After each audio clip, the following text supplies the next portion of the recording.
This is Dr. Stephanie Patterson, the Associate Professor of Bassoon at the North Carolina School of the Arts, and here are my tips for preparing the NCMEA All-State Etudes.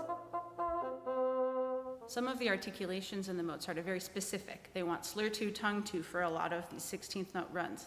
So I would recommend practicing your scales or other exercises in this articulation pattern so that you get more used to playing slur-to, tongue-to. You also might want to practice sometimes using a different articulation to make sure that your fingers are being clean on all of these runs.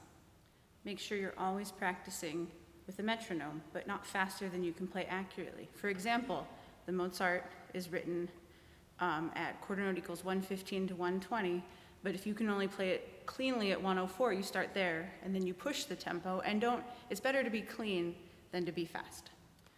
One tip you might try with the metronome is turning the sound off so that you don't hear it on every beat, but you can check in with it to make sure that you're staying steady. The Mozart often changes subdivisions, for example, from triplets to 16th notes or to 8th notes and dotted rhythms. So what I would make sure you're doing is make sure you have your subdivision in mind before you change the rhythm.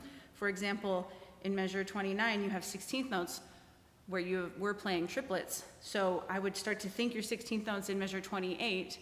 For example, you could try an exercise like this. So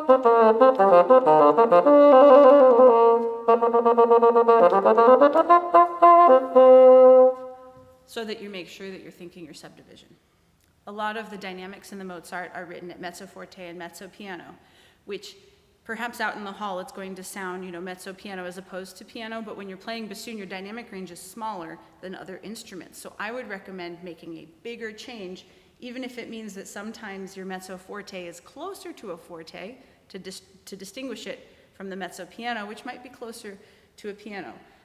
In my recording, I do this, especially at 59.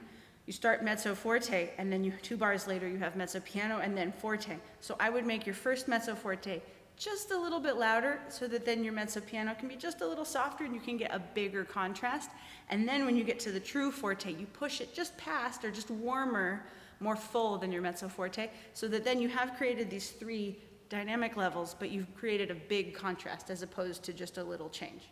Style in Mozart is really important, so make sure that you're listening to Mozart symphonies, Mozart chamber music, different performers playing the Mozart bassoon concerto, especially this last movement, and the violin concertos and the piano concertos. They can really help with things like articulation and clarity of runs.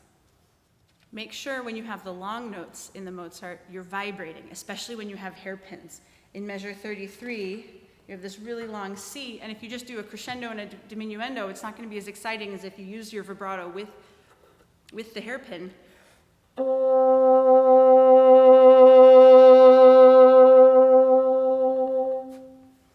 If you just do the crescendo and the diminuendo, you're doing what's written on the page, but the vibrato and the tone color change will really help you stand out as a soloist in this piece. Thanks for listening, and good luck.